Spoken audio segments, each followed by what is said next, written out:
After Order 66, on the duel on Mustafar between what was once Anakin Skywalker and his former friend Obi-Wan Kenobi, Anakin Skywalker was dead. He fell by the hands of his own master by making the foolish and most reckless decision that his master Obi-Wan was able to pull off against Darth Maul, and the rest you know for it to be history. Well, as we all know, Vader's lungs after he had just fallen wasn't in the best of shape. He couldn't live without medical help, which is where Vader's suit came into play. Darth Vader hated his suit that he always wore.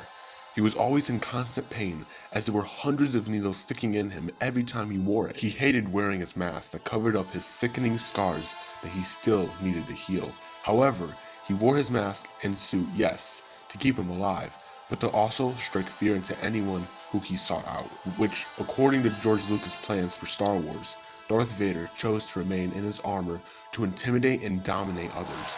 And we can all say, since the release of A New Hope in 1977, Darth Vader and his dark suit of armor have become synonymous with Star Wars and placed the Sith Lord in the upper class of the most intimidating and fearful Sith Lord in the galaxy. On top of his command of the dark side of the Force, though his armor itself was an effective intimidation factor, demanding absolute loyalty from his subordinates and inspiring fear in anyone that dared to oppose him.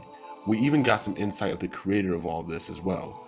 In the book titled The Making of Return of the Jedi, George Lucas describes the scene where Luke takes off Vader's helmet at the end of Episode 6. It has to be a real father. It's got to be like your father. When the mask comes off, otherwise it doesn't work. He also goes in and explains.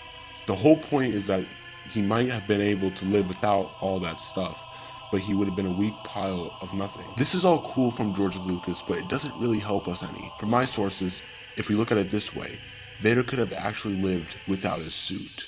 Let me explain. So after being dismembered on Mustafar, the man that was once Anakin Skywalker was nearly a shell of himself, both physically and in terms of the Force. He could never be able to reach the great potential he should have been destined to have. Vader would have died without Sidious's interventions, but at that point, his dark suit of armor became as much of a part of him as anything else. The only times we even see Darth Vader without his suit was when he was inside of his meditation chamber or in his baptism tank on Mustafar. Nevertheless, Vader would do everything he could to exclude Anakin and bury him deep down so he would never return. In doing this, he had to use his outrageous anger and really tap into the dark side so he can still be the fearful, most powerful Sith Lord in the galaxy. Which is exactly what could have kept Vader alive. Yes, while the suit was necessary to save Vader's life after Mustafar, he didn't need it that much after. But without it, he wouldn't have been able to dominate the galaxy without his suit to sustain him. So he chose to bear the pain it caused him and remain inside. Which was a lot. I could go into a different video and talk about all the injuries and pain his suit actually caused if you guys wish. Vader's armor also allowed him to stay distant and aloof from the world, believing he could never become Anakin Skywalker again. He tried to suppress every bit of his former self, which is what makes Luke's actions in Return of the Jedi so meaningful. He allowed his father to embrace his humanity one last time without donning the suit that held him captive for all of those years. But my Jedi and Sith fans, that is all I have for you for today's video.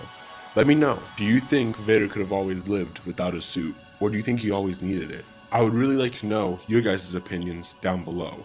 But like always, my Jedi and Sith friends, the Force will be with you, always.